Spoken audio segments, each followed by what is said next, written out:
can turn my ringer off, but it doesn't turn the vibrator off. Wow. Where I'm like, what the? Like, that's weird. Yeah. So hopefully that will not go off. Yeah. I always have my vibrator on. That's what we call topical, ladies and gentlemen. Welcome to episode 5 of Deanna Cruz Unfiltered. I am Deanna Cruz.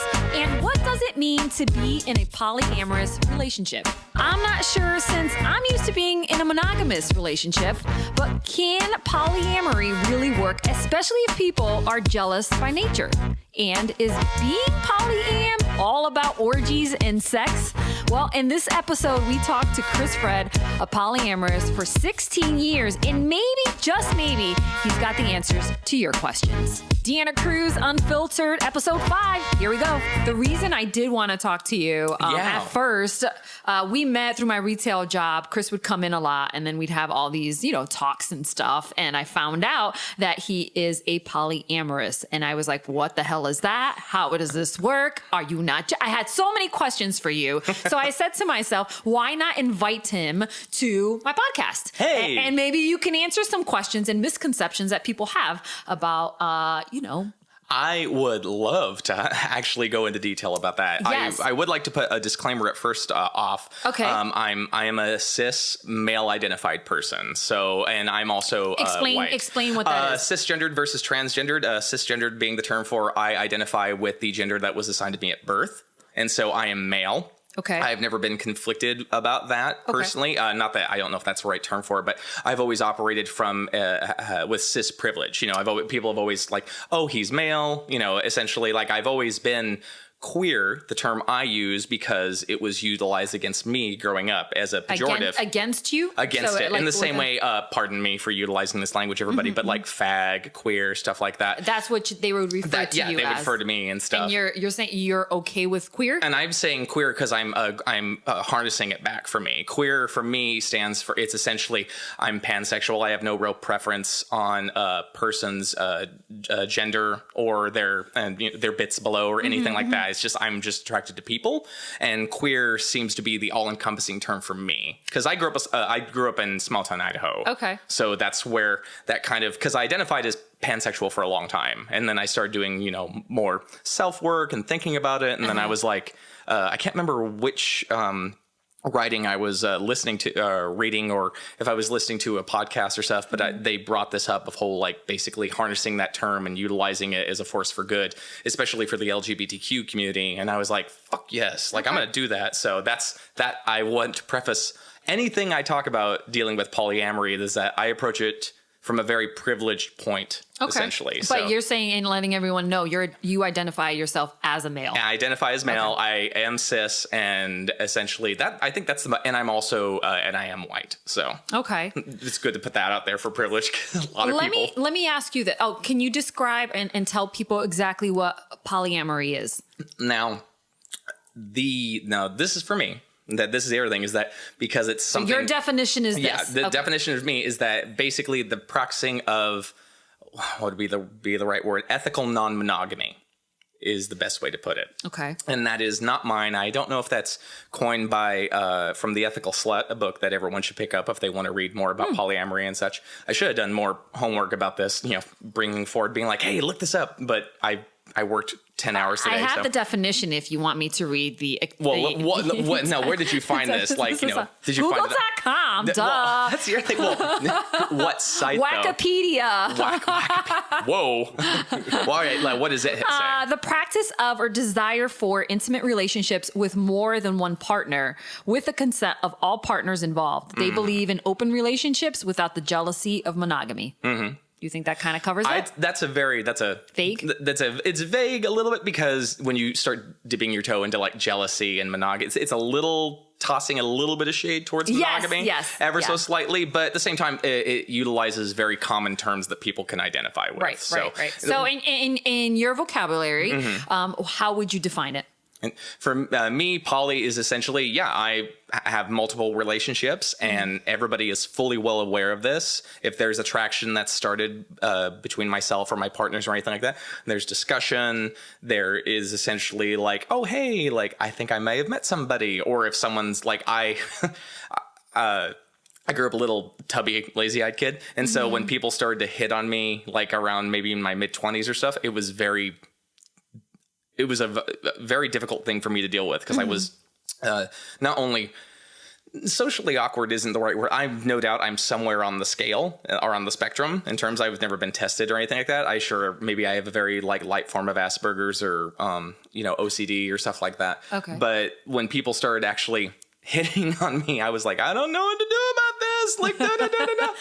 Like, so it's more of a, everyone involved, whether it be, two people or more, because it's, that's the definition of it, is essentially, practicing intimate relationships ethically and consensually. And with if there's power dynamics that are involved with that, they are also consensual. Like one of the biggest misconceptions, or not misconceptions, or issues that happen in the poly community is that there are what the poly community in general call unicorn hunters. Have you ever heard that term before?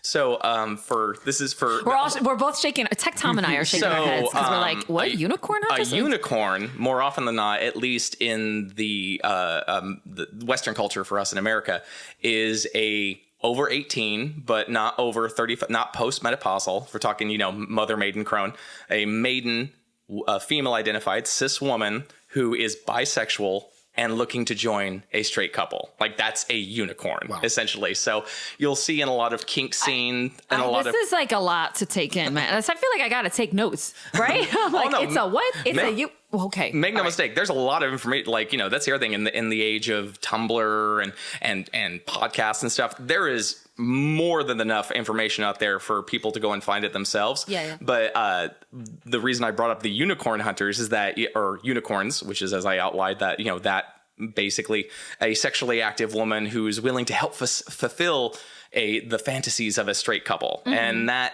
is, it's a joke, in a lot of the scenes where it's like, like a burgeoning couple in polyamory this is their first step. It won't be like, there'll be what is called the one dick policy in a lot of straight couples where it's like the guy's perfectly fine with the girl sleeping with other girls, but she can't sleep with another guy, It's like, does it have anything to do with our culture? No, Right. Okay. Let's take it back to when you were a little kid in Idaho growing up. All right. What were your sexual experiences like? My sexual experiences is I didn't really engage. Let's see. I lost my homosexual virginity around 13 or 14. Okay. And then I lost my heterosexual virginity like way later in college. Okay. And for me, this is going to, man, how do I vaguely talk about this without putting people on the spot who may or may not be listening? You don't have to mention names. Even like my name, people. Yeah. So, Chris Fred, by the way. Hey, I don't know if I want to Google that. So I didn't date a girl until the last part of my junior year, all of my senior year. Of college? Of high school. Okay. But this is a girl, like dating. That took me like 2 months to hold her hand and stuff. So you were more nervous with females than males? I was more nervous in females because I grew up in a borderline matriarchal household where it's like my mom's word was law and stuff. Not in a scary way, but just like my dad is very much, you respect women, But it was almost kind of like on the other end of that spectrum, kind of like putting the pussy on a pedestal kind of thing, ever so slightly, And so I was like, I don't want to disrespect women and But all during this time that I was dating my first girlfriend, I was fucking my first boyfriend like the whole time. Did she know this? No, she did. This is the other thing is that it took me like 10 years later to be like, oh my God, like, but that's all we did. Like, we were friends. Like, and everyone, like, and it was part of I was part of a big nerdy group. We played Magic and video games and stuff. You and the boy, or you Me and the boy. Yeah, exactly. Me and the guy identified guy. Okay. He was one of our subset group, essentially. We were the kind of nerds, essentially. And there was like, between 10 to 12 of us. And that and him are always hooking up. Yeah, we're hooking up. And it's just like sex, and then I'm dating her and I'm I'm not having sex with her, because, and I'm just and I don't even realize until later. Where I'm like, I'm cheating on her. Hold on a second, but do you feel you were doing that because that's the social norm? Like you were supposed to date a girl? No? Absolutely no. Okay, I have never been conflicted about the presentation of my sexuality. Now, it's worth noting, if there's anybody listening to this now who went to high school with me, they're like, wait, but you weren't out in high school. I'm like, well, I was out, but at the same time, I wasn't out. You know, it wasn't like I was going to come out of the closet, because no offense meant to anybody where I'm from, but it's a rural town in Idaho of 2,000 people. What's the point of coming out? Like, you know, you're just going to affirm what a bunch of, you know, shitty people are always saying about you. Like I got sent to the hospital for like being beat up, you know, and shit because like that. Because, well, there is, I'm sure if people were to talk about it now, said person who beat me up was like, well, that's not the reason I beat you up. The reason I beat you up is because of X. And I'm like, it had absolutely nothing to do with the fact that like you perceived me. Yeah, you called me a fag while you were beating up, you know, and slamming my face into the cement, you know, that kind of stuff. So yeah, there's never been conflict internally for me. It's just a matter of who I choose to share it with. So it was, I'm very fortunate in that sense because I had very, very nurturing parents, essentially. My dad had, to a point, a certain kind of issue with it in terms of being like kind of internally homophobic, but it was more of, he was afraid of what was going to happen to me. Like, you know, like, yeah, in the future, as far as people accepting you. Exactly. Right. Or because he grew up in like the, like kind of the, what do you call it? What's the short culture of California in the late 70s. So I had no doubt he saw a lot of shit happen to people who, you know, who were gay or whatever, you know, where it's like horrible shit happened to him. And so we kind of not really butted heads. It was something, it was unspoken, you know, essentially. And it wasn't until later where I was like, hey, you know, this, you do know about this. And he's like, yeah, whatever. You know, and so like, I would love to talk more about it with my dad because I love my parents and they're very, very awesome and nurturing. But there was never like conflict because also my dad's very personal. Stopped talking to them. They never like, oh God, no. Yeah. No. My mom is like the greatest woman in the world. Like my mom's whole sole purpose in life for I think from her point of view is like, to be there for my kids, and I want to be really, she's always been supportive. I mean, but at the same time, you know, like none of us have been like, I think I'm trying Nazism, and it's not that, you know, where she's like, well, you do you, honey. It's not that bad. But well, going back to the girlfriend from high school, did you ever end up sleeping with her or no? No, I never end up having like sex with her. No, like it was essentially. Did you take her to prom and stuff? Oh yeah, I took her to prom. Took her to Morp, which is prom backwards. Hey, that's Idaho for you. That's Idaho in the 90s. Okay. But yeah, and I was very much in love with her. Dated her for the first half of my freshman year. Okay. Like in college, and where I went to school in a different town, and she moved to another city. So like we were 7 hours apart, and so I only see each other like once every 3 or 4 months and stuff. So, and she broke up with me, you know, about, you know, into it and stuff, which is good because did she ever try to pressure you into having sex with her though? No. She was a good Catholic girl. So like essentially, which is not to, you know, toss shade anywhere. I'm not like, but someone out there is like, what the fuck does that mean? But no, like we fooled around and stuff, but you know, she was very much like waiting till marriage and stuff like that. And I remember, you know, respecting that and stuff. Cause yeah, it's high school, you know, like, come on. Right. But yeah, not even connecting at that time. And make no mistake, I was very in love with her. Like, and it crushed me when she broke up with me and stuff. Were you in love with your guy friend? I'm in love with my guy, but I love my boyfriend, but I wasn't in love with him. Okay. But like, you were in love with her. Yeah, exactly. Okay. So I up to that point, I had very, very like, you know, like very binary misconceptions about love and such. You know? So then you went to college and that's when you finally hooked up with a girl, correct? Yeah. Mm-hmm. All right. And who's this girl? Did you date her? Was it at a party? What happened? No, you want to? Okay, no. You don't have to get too descriptive. But I just want to know what happened. Here's a great little story about that. So, I went for my freshman year of college. I'm broken up with in the spring, early in the spring. My heart's broken. Blah blah blah. One of my co-students who was in an acting class with me. I went to school for theater. And what? No. And one of my fellow students who was with me, her and I got along really, really well. Like, you know, like the first day of class, like we were meshing and stuff, you know, we're quoting Little Mermaid, shit like that. And like, we just had this crazy connection. And of course I'm young, a boy and stupid. And so when I get broken up with, I'm just sort of like, I'm focusing on her, you know, a little bit, you know, where I'm just sort of like, focusing on the ex? No, not on the ex, on my friend, where I'm just sort of like, I need to be, you know, because it's very fucked up ways that we, basically cope with. We cope, and also the way that society really tells people to like, well, this is what you do. Yeah. And luckily for me, she had been dating the same guy from home for years at that point, and so she was off limits, for me. And it wasn't like, I'm not going to do that. I was just like, oh no, she's in love with her. She's going to marry him one day. Friends. Yeah. And at the same time, I was crushing on her really hard, and she knew this, and she knew to keep me at arm's length at certain points, which I'm very grateful for that. Looking back, and we're still really good friends and stuff. And there's been moments where I just want to be like, I'm so fucking glad that you were smart and aware at the time, because God knows what would have happened if I continued to pine and all that kind of shit. And so then the summer comes along, and since I went to school, I've never gone back home to live. Like when I left for college, I've never gone back home. Yeah, I gone back home to visit and shit like that. But like, no offense meant to anybody there, but I'm not going back to fucking small town Idaho. And there's just not. There's no jobs. There's no, and it's there's no people of color. Like I'm from a town that is in a very. I'm from. Okay, if I might as well say it. I'm from a place called Salmon, Idaho, which its claim to fame is it's the birthplace of Sacagawea. Like for the Lemhi tribe. Yeah. I believe it's the Lemhi tribe and stuff, Lemhi County and stuff. Not one indigenous person there in the area. Like growing up and stuff, I never, like, I think, my cousins were half indigenous because my uncle married an indigenous woman and stuff, but like almost that's it, so it was very, very monotone, monochromatic and all that kind of crap. So I essentially, instead of going home, I decided to do rep theater in the summer. Now, for people who don't know, repertory theater is essentially when you just go and you put on 3 or 4 plays and, over the summer, and you get paid completely nothing. I think I always paid $100 for like 2 months worth of work or something like that. But you can stay on campus. I lived on campus for the first 2 years and had a great time. Like I was a stitcher in the costume shop, and I worked on the sets. And I was a torchbearer, a different play. Like we did a play called The Foreigner, which is kind of this old fashioned kind of funny situation comedy. And I played a Klansman, I was dressed up, we're like, and I was just like, I'm living my life. I'm going to school for theater, blah, blah, blah.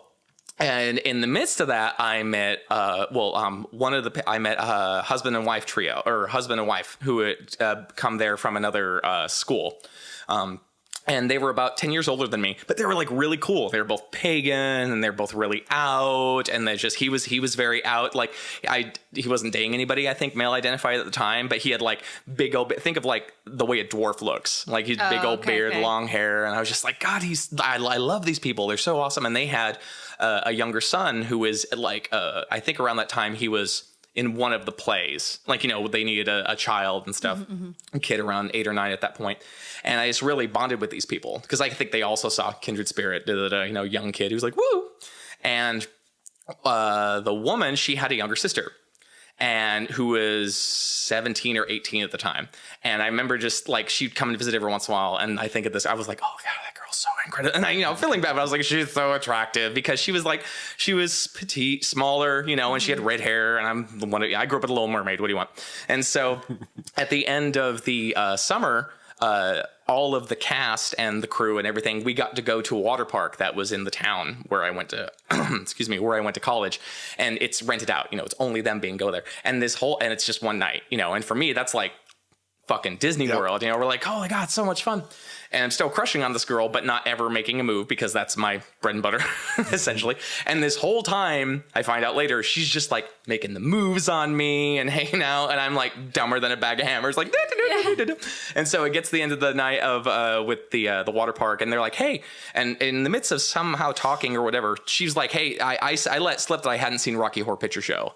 And they were like, what? You haven't seen Rocky Horror Picture Show? So they're like, come back with us and watch Rocky Horror Picture Show to our place. Come back, watch Rocky Horror Picture Show. And then I'm like, oh, you can totally stay night. We end up watching Muppet Treasure Island, blah, blah, blah. We all pass out. She basically glomps on me, like at like 1 a.m, like comes on and is just like, and I'm like, red hair everywhere. Yeah, well, it's just like, well, no, she had a pixie cut too, even more like short, like as the Annie Lennox style. And I'm just like, oh my God, where I'm just like, oh my God, and that's when when it happened. That's when it happens. Okay. And I'm like, so you have a thing for redheads? Yeah, is what you're telling me? Well, I have a thing for all people, but like that's it's worth noting, especially at that time. Well, I want to know then, you said you've been poly for 15 years? Mm-hmm. Okay, how did that happen? In long story short, a few years. Speed up your dating life here. Yeah, I know. Yeah, come on. Yeah. Well, actually, it wasn't that much later after this because I end up getting the part to play Frankenfurter in Rocky Horror of all things. You know, there was a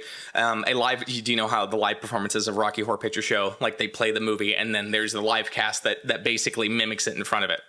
And my friend, who I talked about earlier, the girl who I had a crush on, my co-student, essentially, you know, who had a boyfriend. Oh, wait, so you never hooked up with her? No, never hooked up with her. No, not like that. Her and I were walking on the street, essentially, one day, and there were auditions for this Rocky Horror thing. And I was like, oh, that'd be so cool. And she's like, you should fucking go and do it. And I'm like, no. Like, you know, I went to school for theater, went to school for acting and stuff. I'm one of those people that's fucking terrified of auditioning, you know, because, you know, obviously my own problem, my own issues, acceptance and all that kind of stuff. I'm like, no.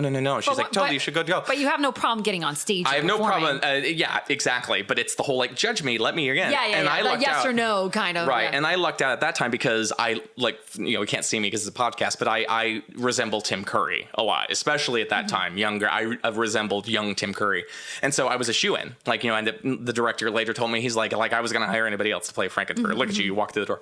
And in that show, the girl who played Magenta, who was a dancer, who was 17 at the time when I was 19, so I'm sorry. I remember being like really starting, and I'm not dating anybody at this point. I remember really focusing on her, where I'm like, oh my God, like she's like a whirlwind, like a woman who, she doesn't take any shit from anybody, and she's very, very opinionated in the ways where I'm like, she doesn't take any shit from guys, and I'm like, oh my God, I really like that. And then the show happens and stuff, and then she glumps on me like that the night, like the first night and stuff. Hold on. So we go from the redhead to Magenta. Yeah, and she's a redhead too. Like she was a redhead. And she essentially we were young, you know, and it was, you know, she was 17. Oh no, she was 16 at this point. Oh God, I sound like such a creeper. Geez. And make no mistake, I wasn't trying to be a creeper, but you know, looking back, there's a lot of stuff I'm like, God damn it, Chris, Jesus, especially in the Me Too movement and stuff now. But I found out in the midst of this, like, she was dating someone else in high school, but they had an open relationship. And she was like, hey, he is fine with it. Like, he really is fine with it. And I remember meeting him. Sure he's not going to come and hunt me down? And no, I wasn't ever scared of it. I was just more like really wanting to make sure I don't step on any toes. Okay. And then I ended up meeting him and liking him and being like, oh, like he doesn't seem really. And I think looking back, I think it was very much like this girl was very magnetic and she was very attractive. And we were both poor little broken misfit toys. And so it was just like any port in a storm, you know, it's just like this girl likes us. So, you know, not to say for him or anything, but I got that vibe. So that was my first introduction to poly, is essentially like that open relationship and stuff. And then her and I ended up dating for 5 years. It was you and Magenta? Yeah, Magenta and I were that was the first long-term relationship I ever had. But Magenta broke up with the boyfriend then eventually? She ended up breaking up with the boyfriend about maybe 6 months to a year later. And then were you and Magenta exclusive? Were you? We were not exclusive. Still in an open relationship. We were still poly, yes. Okay, you were poly. Mm-hmm. Got you. And then the relationships you had after Magenta, also poly? All poly. Yes, poly. I have not. Ever since then, I have not returned to monogamy. Okay. All right. And so I thought it was interesting when you mentioned you were actually married, and you're married and poly. Is that okay to be married in? Oh yeah, it's very like I utilize the term marriage when I say talk about my wife, because her and I, she's engaged. We're engaged. She's my fiance. We're legally not married, but I've been utilizing the term wife since we got engaged, because when I started saying fiance, there were always questions, and there was like, oh, when's the wedding heading? Blah, blah, blah, blah. And after like 2 or 3 months, I'm like, this is fucking bullshit. Or I'm just going to say wife because, hey, I'm going to utilize this common trope especially in straight and white or straight cis society. That's like, because if I say wife, people just automatically just, you know, it clears the way for the rest of the way. And, you know, because I would like to say the term partner more often, but that makes people be like, oh, what's the gender of the person? Right. And blah, blah, blah. And then after like 30 seconds, they're like, oh, this guy sucked dick. Of course, like, look at the way he's talking. Like, well, that answers that question, you know, essentially. So wait, will you and the wife ever get married? Oh, we're planning to. And it would all be a matter of just legality. essentially, because in terms of like, you know, if something happens to us or me or her, it would all be about that. Because I personally don't subscribe to a lot of the norms that society deems for marriage and stuff like that. I really don't subscribe to that. Really? I know, right? Well, but who would have thought? But at the same time, I don't want to rob other people of, and like, I was a 110 staunch supporter of equality for marriage and stuff for LGBT people, but you know, at the same time, I'm not, you know, two of my friends who want to get married, I'm like, why the fuck you want to get married? It's a bullshit institution, you know. Like, I go down this almost, you know, Marxist path where I'm like, okay, Chris, we just want to share benefits, you know, that kind of like. Right. Your wife, has she always been poly, or are you the first? I am the first. Really? Oh yes, my partner, who let's see. Wait a minute. Whoa. So we got the wife. We're going to refer to her as the wife. We'll call. No, I don't want to call her the wife.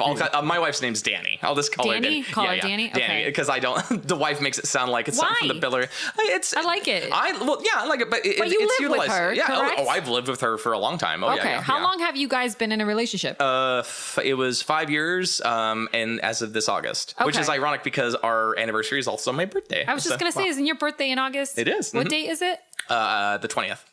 I do remember. There's somebody I know that's also. I'm a Leo. Leo. I'm a Leo. Yes, I know. And I'm an Aries, and I get along with Leos. What is that? Same birthday as H.P. Lovecraft and David Lee Roth. Where I'm just like, yeah, baby. So the wife now, we'll call her Danny, and you have another partner, correct? Let's see. How many partners? Right now, I have 2 other partners. Right now, one partner who, let's see, who I met about a couple of years ago. When I was a co-host in a podcast, we were doing going to cons and speaking on panels and stuff like that. And I met her. She was a fellow panelist at one of the panels, and she hit on me because of it. We'd met the year before, and then the next year she made a move because she thought I was gay because I talked about, ironically enough, having a dick in my mouth at one of the panels because I'm very out and and then she found out, she's like, wait, that guy likes girls? I gotta hit that. Her words later, where I was just like, whoa, you know. Okay, and does she live here? She lives south. She lives in Kent or somewhere down. We see each other about maybe every 5 to 7 weeks or so. All right, and then so that's one partner. And then my other partner, quote unquote, is a boy I met from the East Coast who moved over here a couple of years ago. He's actually the first and only guy I've ever hooked up with from one of those like cruising sites. You know, like Grindr or anything like that. Because I've never, like, I'm on those sites, but I've never, like, hooked up with anybody because I'm very much like, hey, I want to get to know you. And make no mistake, I'm DTF, but, like, let's dinner and dancing, you know, or something, you know, instead of just being, because I don't know how familiar you both are, but, like, male sexuality unchecked by the sacred feminine is a scary fucking thing. Like, on a lot of those sites where it's like, sup, oh, hey, how's it going? Dick pics. Where I'm like, hooray. You know, I mean, you a female identified person, you know what I'm talking about. But there's just, like, certain things where it's like yet again, I am not prudish by almost any metric, but at the same time, there have been times on there where I'm like, no, hey, like let's see if we meld, you know, like, because I'm a very sexual person, but I'm not, you know, I'm like, I've been like, when I first came to Seattle and I started going to all the clubs, I remember the first time I felt really like, what the fuck? Where I was at Neighbors and like a guy we started making out in the bathroom. And he wanted to have sex. And I was like, well, I don't have a condom. And he's like, that's okay. And I was just kind of like, no, we should grab something. And he's oh, it's okay, really. And I was just like, no, thank you. You know, I want to be like grateful, but at the same time. And he was just like, oh God, you're such a prude bitch. And just like walked off. And I was just kind of like, serious? Yeah. And I was so genuinely like, I'm down to fuck. I just want to be safe. Question. Side question. Do you know how many people you've been with? Do you have counted? I can't recall it. You know, but do you have like a vague number, like around what number? And now, are you talking about past partners or how many they have now? No, I'm talking about amount of people that you have had sex with. Me personally? You personally? I don't know. Okay. I imagine it's probably maybe in the mid 40s. Probably. Okay. It's pretty average, I think. I don't know. I think that some, and we'll go. I have a list of what misconceptions people may have. I thought you were going to say, here's my list. No, we're not comparing, okay? there's this huge yellow town. Whoa, and then pause, there was buddy. Enrique. Oh God, he smelled so good. And he came back several times. No Enrique's on there. I don't think so. Anyways, there's a lot of misconceptions people have about being poly, and I was going to ask you. Oh yeah, do you want me to do it now? Yeah, just shoot. Otherwise, like I'll be here for like 5 hours. I know. could talk forever. Yeah. You're like, well, I give him a little thing, and he just keeps going. Well, remember, I can always, if people want me to, I can come back and stuff. Where it's like, hey, let's part 2 Electric Boogaloo, Chris. You know, well, we were talking about the reason I'm asking you about how many people you've actually had sex with is because there is this misconception that if you're poly, you have a lot of sex. Oh yeah, that's so is true. What do you think? It's person to person. Like it really, honestly is. Like I've been, as I said, practicing poly now for 16 years, and there have been moments where I went like a year without contact and stuff. Yeah, well, depression, stuff like that, post breakup, all that kind of stuff.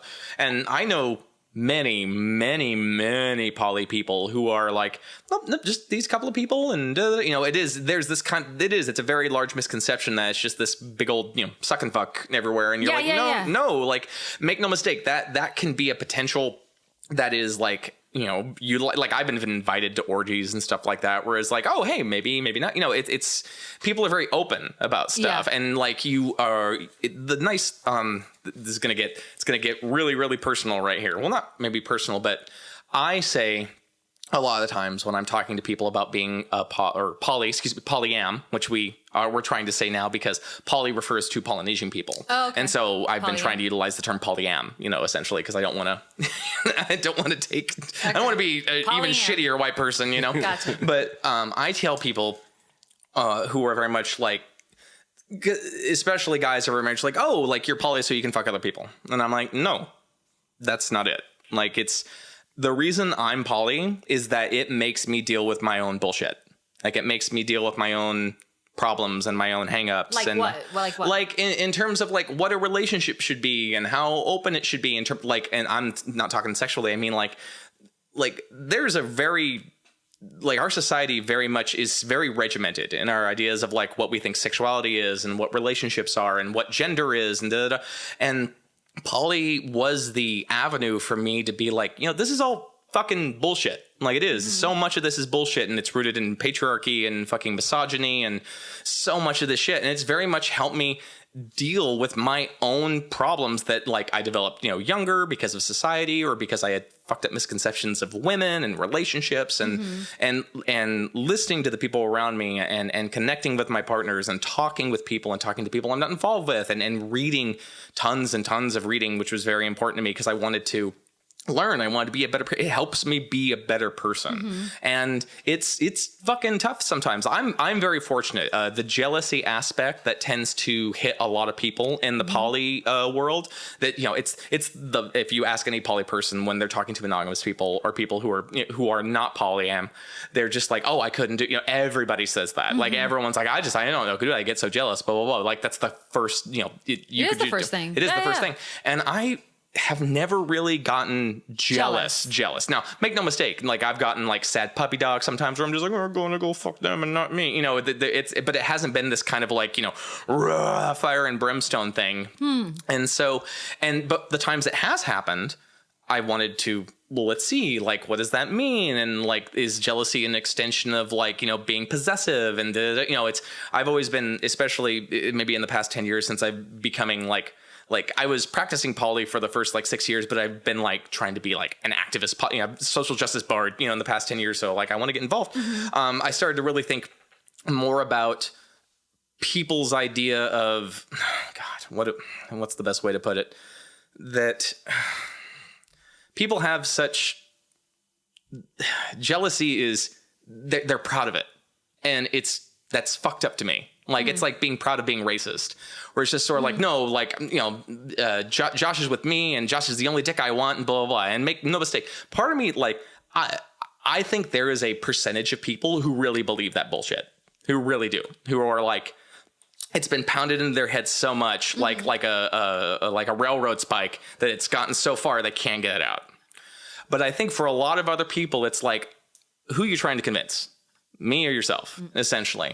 And I would like to preface this with saying, like, I'm not trying to convert anybody, like, at all. Like, for me, it's more of a, hey, this is how I live my life, and and I think it can work more for people if they think that they realize it's an option, that monogamy is not so crazy regimented and stuff. And then, as I said, like, what's your you asked me what's your definition of poly. People have glaring different definitions of, like, so long as it's ethically non-monogamous. But for me, like, the jealousy thing is, it always comes back to it like that, because it's almost like it's a point of pride for people, where it's like, especially for cis women, where it's like, oh, like any other bitch sleeping with my man, I cut her tits off, that kind of shit, where you're like, dude, and part of you, it's, yeah, I like seeing my wife get angry, yes, it is. It makes you feel good about yourself. You're like, oh, like, you're yours and I'm mine, blah, blah, blah. But there's other moments where I'm like, dude, that's not cool. So let's go back to your partners in these other relationships you have. So you have your wife, you have these partners. Everyone, all of them know. Oh God, yes. Oh, they're also poly. They're all very, very good friends. By the way, all my partners. Let's say your wife wants to hook up with one of your partners. Is that okay? That's okay, but it would be talked about. Essentially. Before. Yeah. Oh God, yes. Before. Oh yeah. Okay. Do you know your wife's partners? Oh yeah, oh yeah, definitely. Do they come over the house? At the moment, my wife is currently training for a job right now, a certain vocation, and so she essentially is so high. My wife is an Aries. She's very fire sign. No, so she's me. like, Remember, so she's, we had this talk. We had the conversation. Yeah. So she's hyper focused, hardcore. That's me. So she's kind of like, I don't got time for that, dick and pussy shit right now. Where I'm just like, okay, like. But when she has had partners, she does have less partners than I over the course of our relationship, but I'm always down to talk and stuff. Yeah. So she has no other partners at the moment, but that has not how it's always been. So that's another big thing in a lot of poly worlds is like, oh, so the guy can go and do whatever he wants, but she can't. I'm like, no. That just happens to be how it is right now, but it's not by design. It's just by a circumstance. So here's another misconception. Are you, being a polyam, are you afraid of commitment? No, God, no. Because I think that some people feel like this is like, okay, someone who doesn't want to be in a committed relationship, this is another option for them, I've noticed are you afraid of commitment? I absolutely not. I've been with my other female identified partner who I met at the convention I was talking about. Her and I have been together for 4 years. Okay. Essentially. And the boy, the male identified person, who we see each other very rarely because he's everywhere. Like he has a job that takes him to other countries and stuff. Okay. So I only see him once every couple months, and I really miss him and stuff. But do you guys check in? Do you we do you talk text all the every time. day? Do you No, there's no rhyme or reason to it. Like sometimes, with let's just call her Polly, or Badum-ching, who the girl I met through at the convention. Yeah, her and I will talk sometimes multiple times in a day and blah blah blah.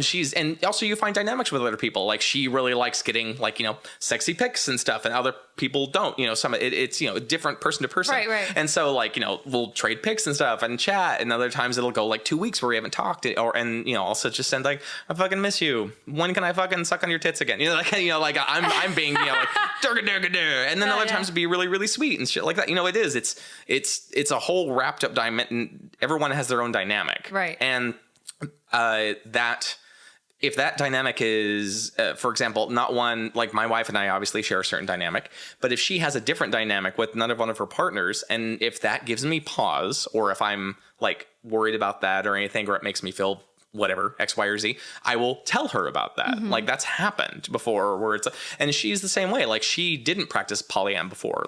I'm the first one. Okay. And she had really big issues with it for the first year and a half and stuff. And we were continue to work through it, but she did it gangbuster. She's an Aries, so she's like, I'm gonna fucking do this thing, essentially. And it's not she started sleeping with tons of people, but it was just she was very committed.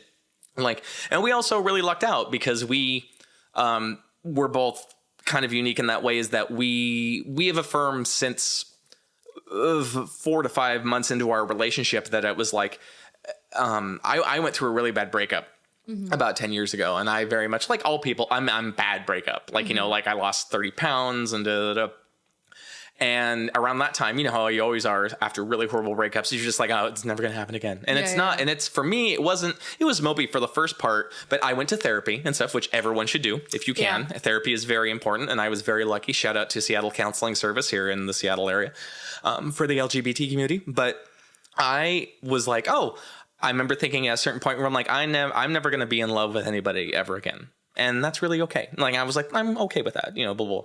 And then I ended up meeting my wife, you know, about probably 5 years later or so. And it really clicking, you know, in the first couple of months where I'm like, I'm falling in love with this girl, like, holy crap. And she was falling in love with me and stuff. And around this time, around 4 or 5 months into it, we had this one conversation or over a period of conversations where it's just like, you know what? I really fucking love you. And I really fucking like this, but you're not my world. Like, essentially. And she's like, yeah, the same way. Like, you know, I think we're both kind of had our own baggage. Mm-hmm. And we're both like, hey, if it comes down to the point where you want to leave, like, let me speak my piece and stuff, but I'm not going to hold it against you. If you want to, you know, if all of a sudden, you know, like, I wanted to go and, you know, be a monk in Tibet, or if you want to go ahead and go to Brazil or anything, like, and you don't want me to be a part of your life, that's okay. Like, you know.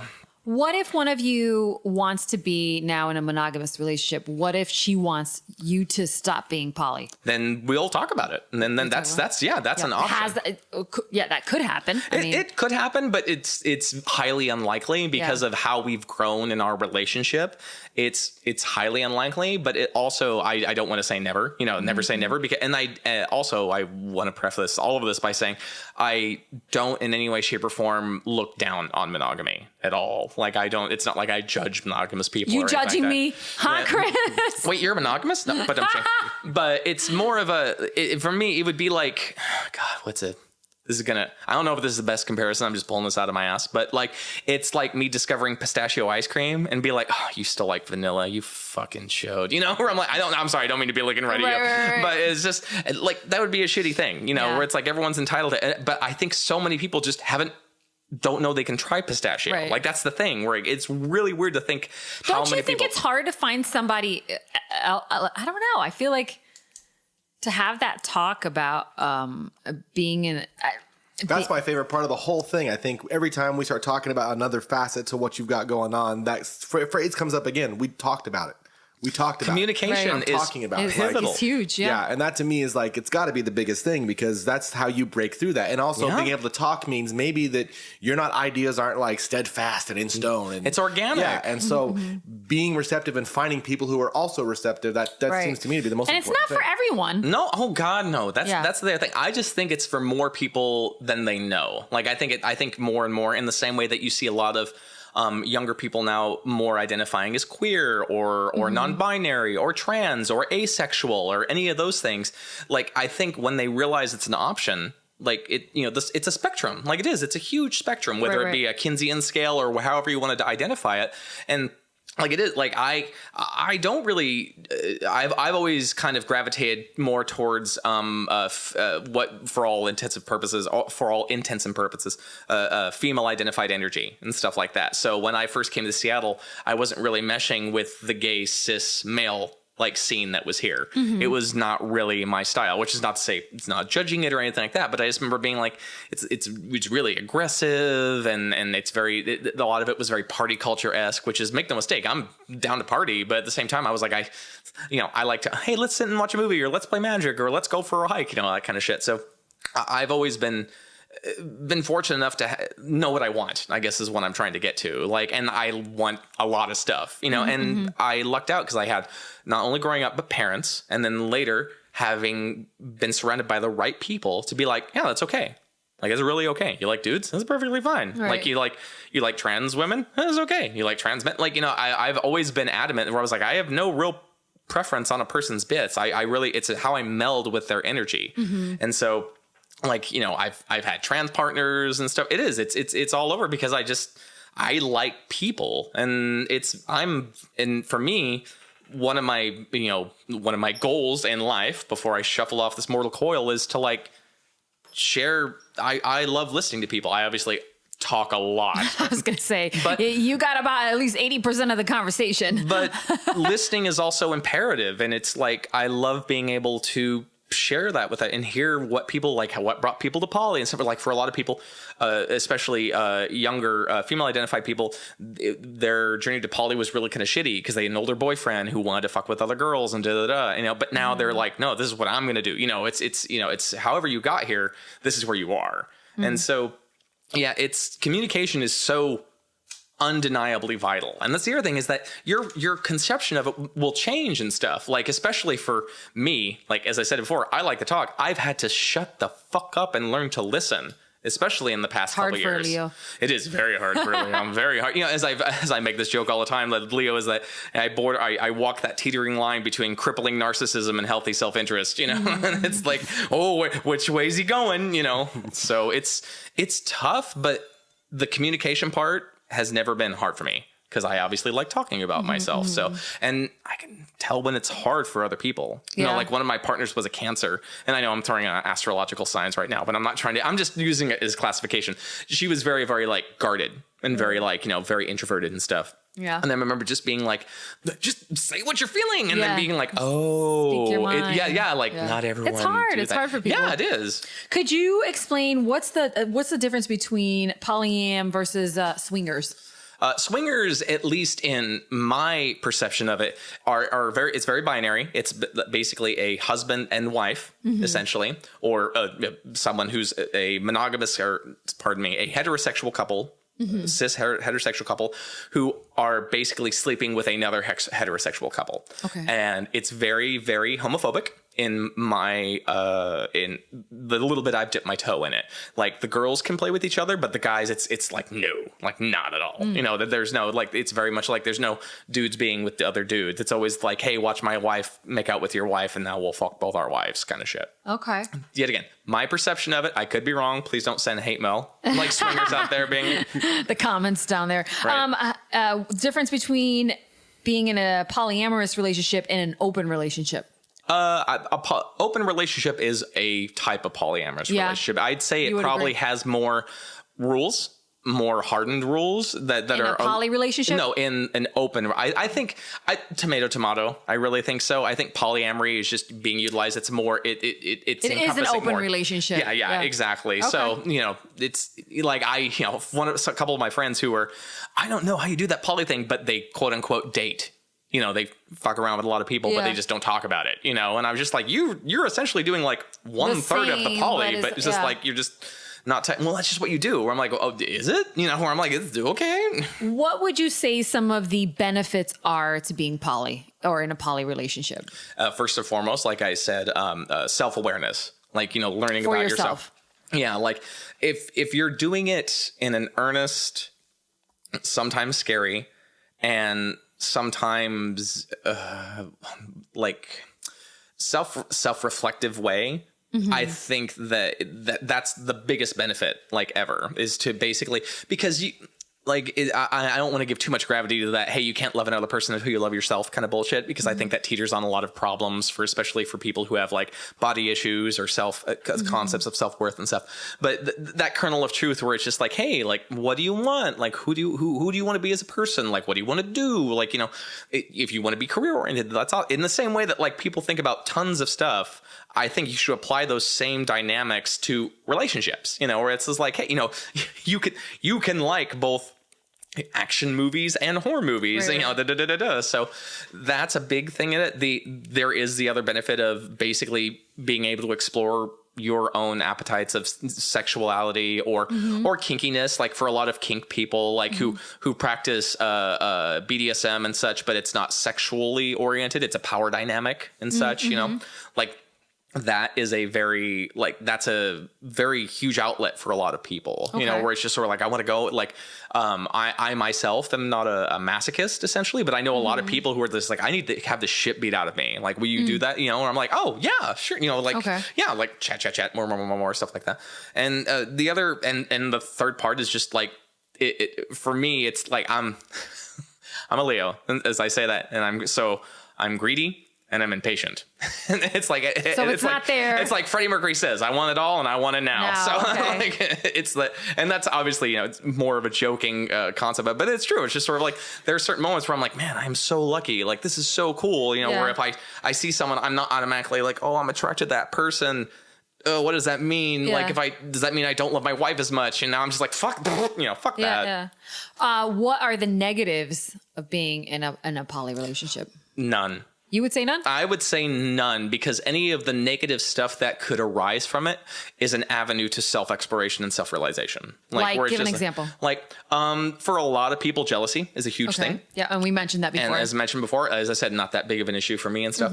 But when jealousy is something that is very much encouraged by our society, where it's like, yes, you should be jealous. And if you are not jealous, there's something wrong with you. And anything that provides a tool to help you fucking crack through that veneer of a lot of society's bullshit. And I'm not trying to say like, burn it all. Like not that. I'm just saying that like it's like you're both adults.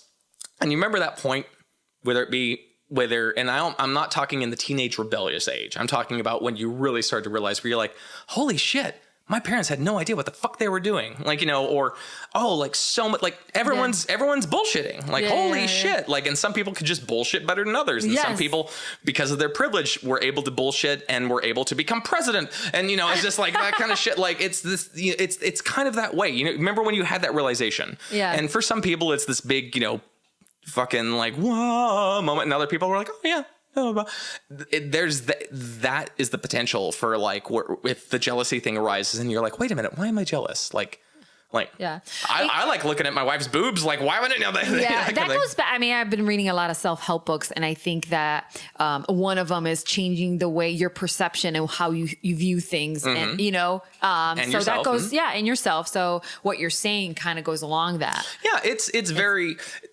a lot of the things that are kind of taught or they're kind of considered like in the zeitgeist of our culture.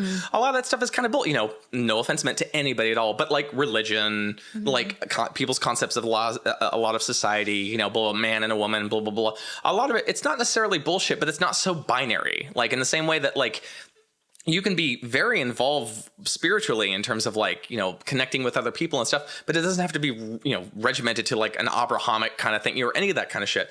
And the same thing goes for sexuality and relationships and stuff. I very much believe that. And so when you give people the tools that they can actually start utilizing, it's like they're a little tiny tool set, and you're like, hey, here are these. With the adage of like, don't hurt other people, as Will Wheaton says, don't be a dick. And that's a thing that's very important, is that you have to come back to that all the time. So I'm like, am I doing this is this what I want? Is this something like for me, like one of the big things that help with poly is that I'm like, I want whatever makes my partner happy. Like I love them. Like I remember there's something in poly that's called, I don't know if it was coined in the polyamory world or not. And I may get this definition off a little bit, so I apologize to all the pros out there in the crowd, but something called compersion. Compersion is the feeling you feel when your partner or anybody you're involved with does something with somebody else that they would do with you, but you are happy for it. Where it's like, I get excited like when my wife is like, hey, I'm going to go on a date. And I'm like, yeah, I'm like, oh my God, like I'm really excited. And it's not like, and it's not a sexual thing where it's just like, oh, I want to hear all the details. It's not that. It's just more of a, oh my God. Because we've all been there where it's like, hey, I met this person. They really meld. We like the same books. Let's go and see if we like each other. Let's go on the cafe.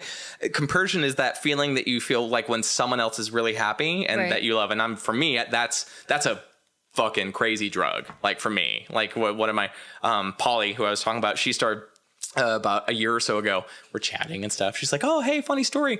I've known this guy for like 20 years and he actually started hitting on me because I let him know, and she's married. She's married to a guy. Like actually married? Yeah. Polly has a husband and stuff. And we're good friends. And the husband kind of does his own thing too. Oh, yeah. He's poly and too. And I know him and we're good friends and such.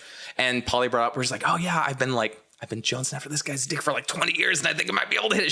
She talks like a sailor and stuff. And I was like, and I'm like, oh my God, and then you think about it yourself where I'm like, oh, what if all of a sudden that, the conquest, or that's a horrible like empire way of thinking of it. But just like, what if all of a sudden, like, the person you had a crush on your freshman year all of a sudden showed up and was like, oh, hey, blah, blah, blah, blah, blah. And I was just like, I was just so like, I'm so happy for you. And then the other part of me was like, you got to tell me details, girl. The moment once, if it ever happens, it did. Like, she ended up, hooking up with them and stuff. And I was just like, that's so cool. And I could tell she was happy that I was happy that she was happy. Yeah. It was this crazy snake eating its own tail, And I was like, that's so cool. I'd be lying if I didn't say it. I find it kind of weird, but I understand it at the same time. Come on, I'm weird.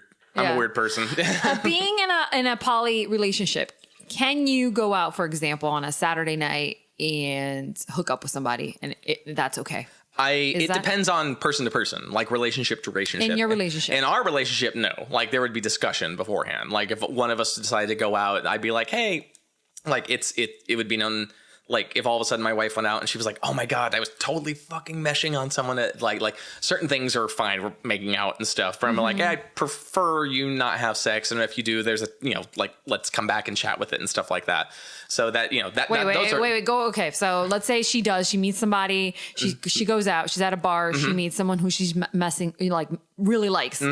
She meshes with. Making out's fine. Sex, no. But then she wants to have sex with this person. She wants to have what sex. Happens? Then she would not. And then not that night. No, not that night. I'd be but now hey, she's going out again with them. Yeah, and I would ask, hey, can I meet them and stuff? And so you would want to meet that person first? Oh yeah, definitely. Oh really? Yeah. Oh fuck yeah. Mm-hmm. Okay. And then what? You give your okay? And then from there, yeah, it's there. We also, it's worth noting in the midst of this, my wife and I practice what's known as hierarchical poly, where it's like there is one relationship that kind of, which is yours and hers, and it kind of it is dictates how everything else. Yeah, like I use this term, but I can't stand it. I can't really use this term anymore. But it trumps every other, every other relationship, and we very much try to not let that like. It's not like, well, whatever she wants. Like if for example, if Polly and I, because Polly and I have been dating for 4 years, if all of a sudden she was like, hey,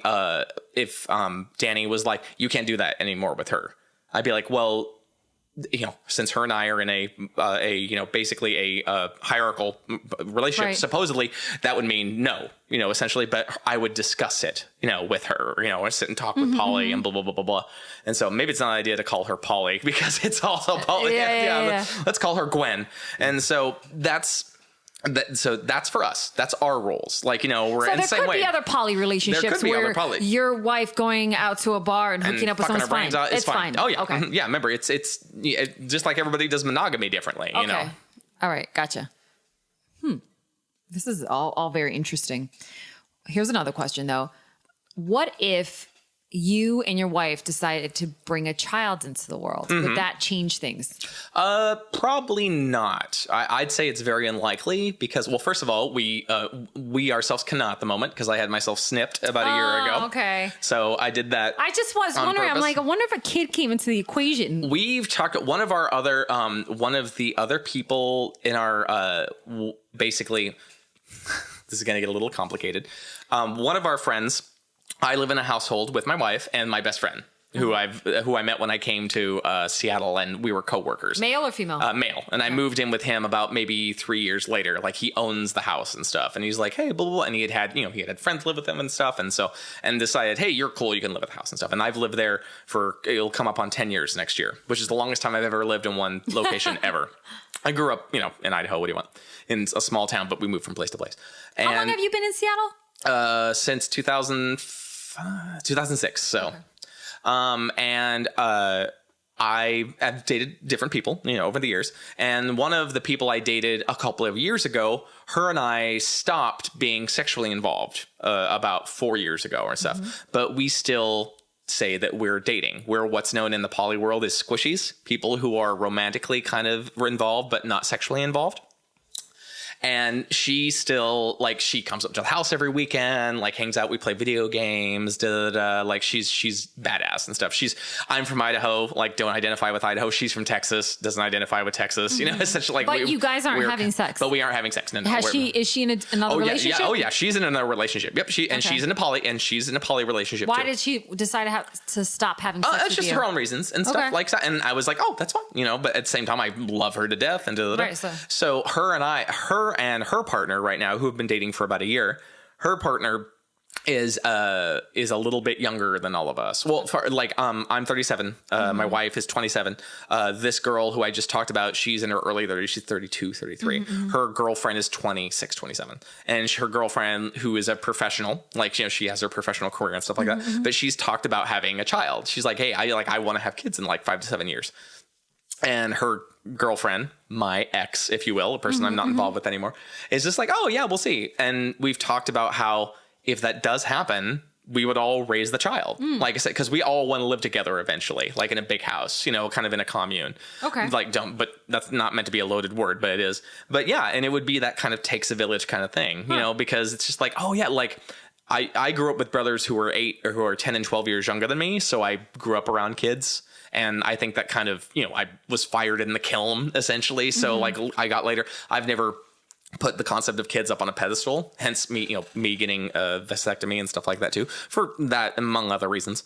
But when she brought this up in terms of like, oh, what if we want to have a kid and one day, you know, like who would be, and like, you know, I was like, oh, you know, my friend who owns the house, I'm like, could he, you know, and she's like, oh yeah, I'd sleep with him, you know, basically, so he could have, you know, we could have a kid potentially, you know, he has good genes and stuff like that. And she's like, I'm sexually attracted to him, you know, Right. And so that's the other thing that's worth noting is that a lot of us in the household are just like crazy debauched, where it's like, there's one moment where she's like, my friend's new girlfriend, who she's been dating for a year, who potentially may have this 26-year-old. The 26-year-old is just sort of like, oh, I'm attracted to everybody. And I'm just like, yeah, like, you know, but she is only recently till she's really been able to get that out, you know, the last couple of years.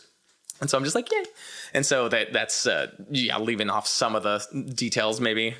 Probably don't want to go into that much more. When you're saying, so like if a kid were brought into the world, this would be your ideal situation as far as how you would like to raise a child. Yeah, definitely. Would there be anything that you would consider a no-no in your poly relationship with your wife? And we kind of discussed this as far as like if she went out to a bar and met somebody, she couldn't sleep with that person that night. Oh, are there any hard lines? Yes. Yeah. Gonna get political. I'm gonna be like, no, honestly, right now in the crazy fucked up Black Mirror episode we're all living in, I'd be like, you can't date a Trump supporter. No, absolutely not. Wow. No, yeah, and I'm come off as very, very, you know, very judgy in the midst, but there's a certain line where I'm like, nope, sorry, not, and people can, you know, label me a, you know. Well, I've talked about poly now where they're like, cuck, but I'm just like, I don't care. Like, it's just if you're tossing in with that, if you're tossing in with misogyny and xenophobia and like all of this shit, you don't get to fuck my wife. You know, not that I make the rules, you know, or anything like that. But it's just, but for the record, that would never ever happen. I guarantee it, because of just my wife is very much like, oh fuck no, no, like, you know. I don't think I was expecting that, and then it just came out, huh? All right. Do you have any questions? I don't. It's been fantastic to hear about. Yeah. Oh yeah. I guess if any advice to anybody who's considering doing this, let's say there's a couple that's listening and maybe the husband wants to, you know, hey, why don't we try this a poly relationship? What's some advice that you would give them? First of all, we live in the world of information, so pardon me for utilizing a brand name, but Google's your friend. Essentially, there's a lot of resources out there. I'm talking a fuck ton, no pun intended. Yeah. But I'll give a shout out to the first podcast I listened to called Polyamory Weekly, which is hosted by Cunning Minx. Go check that out. I started listening to it about 10 years ago. She's still doing it. She's still doing it. I actually, after listening to it for a couple years, she ended up moving to the area, and I actually got to meet her, and I was like, holy, she's like the first celebrity I met. So she lives in Washington? She lives in Washington, yeah. Oh, wow. And I was just like, holy shit. Like I was like, and then we were hanging out, watch porn. We would watch porn and eat brownies, like a big group of people, and make fun of porn, like blah, blah, blah. But yeah, Poly Wiki, check it out. But the resources are there online. Second, look in your community. Like really like where are you supposed to look? Like you can check out I ended up checking out a site called FetLife, which is basically like they call it kind of like a Facebook for kinksters. It's a social network that's for kinky people. It has its issues and stuff in terms of like I haven't delved that much into the politics of it, but to my understanding, a lot of people were still like, oh, it's very, very heteronormative and still kind of blah blah blah blah blah. But that's what helped me because how I met other kinky people and such. Also, there's tons of like there's Facebook groups, just like go into your area, put in your zip code and be like polyamory and see look for groups. See what's there. Okay. And I imagine how about Craigslist. No. Yeah, you think you're so funny. No, not Craigslist. Okay, just check in. Right. The one drawback with that is that I take for granted that I live in a very heavy urban center. And also Seattle has a very very highly dense, very left-leaning kind of feel to it. I don't know how if you were in Idaho. Yeah, in Idaho, I don't know. Really. Maybe Boise and Moscow, maybe where there's a little bit more.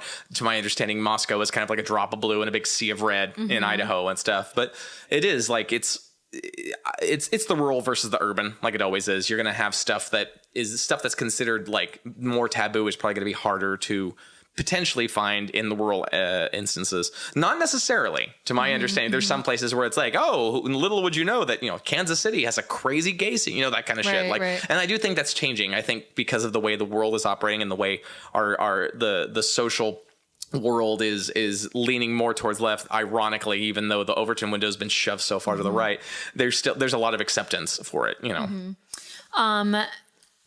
I want to first say thank you for coming and spending probably over an hour. Let me just check my time here. Yeah, about an hour. Hey, well, thanks for having me. Well, I would love to come back, not to reinvite myself or anything like that, but yeah, it's been I didn't know when you asked me. I was like, I don't. And then you were like, oh, the poly thing. I'm like, oh yeah, because I do a lot of stuff, So I was like, oh, what am I gonna talk about? I mean, you have to understand that, like I said, I met Chris. He would come into my retail job bringing my dog. Yeah, you brought. Well, at first you weren't bringing your dog in. I saw you walking your dog, and I ran outside. I was like, bring your doggy in. We're bored. Typical Seattle woman. Oh my God, I love your puppy. I told you to come in, and we just started talking, and I just found you so interesting, and I just had questions because I think a lot of people, they don't ask questions, they kind of just make an assumption, and then you're in this category, and I just thought you were interesting, and I said, you know what, I want him on my podcast, and I want to get to know about this, and what the fuck. What? This guy never stops talking, essentially. It is also worth noting, I went to school for that. So many people would be like, oh my God, you're so open, you're so gregarious, you're so good at being able to hold a room, and da-da-da-da. And I'm like, part of it is natural talent, but the other part is that, good people taught me, Yeah, but you also have a story. Do you know what I mean? Oh, yeah. It's true. And everyone has a story. Everyone has a story. I'm just a lot more comfortable talking about mine. There you are. And I'm able to make it, I bury the lead, and I'm engaging, and all that kind of shit. Which is why I wanted to talk to you. And I want everybody to listen about it. Listen, because it's maybe you haven't considered it. Maybe you've thought about it. You don't know what the hell poly is, and now you know. Right? Well, this is scratching the surface. It is scratching the surface. You already gave us too much information. I'm about to go Google it, okay? So I know what to do, Chris. Yeah. And I'm going to Google your name, Chris Fred. Did you figure out what your Twitter? Yes, my Twitter handle, if you want to follow me, is just ARKYNCREST. Arkencrest, basically, made up word and stuff. That's how you can follow me on Twitter. Or if you want to find me on Facebook, I have a persona on Facebook because I've done, I host burlesque and have done stuff like that. So, like I said, a very interesting character. Hey, man. A Renaissance man. Well, trying to be a Renaissance man. I started to download Duolingo about 2 years ago where I'm like, I'm going to start learning Spanish and French. And I'm like, on the toilet as I'm pooping. I'm like, oui, bonjour. And I'm just like, it's like, oh man, I'm way too, I'm very much a Leo where I'm like, I'm very ambitious. Let's do everything. And then 2 weeks in, I'm like, bored. Yeah. Oh yeah. I'm bored. All right, Chris, thank you so much. Thank you. I appreciate it. Have fun. All right. Bye-bye. Hey, thanks for listening to Deanna Cruz Unfiltered. Don't forget to leave a review or a 5-star rating. Every review helps more people discover the show. And you can find my social media links right above. Follow me. It's just @Deanna Cruz.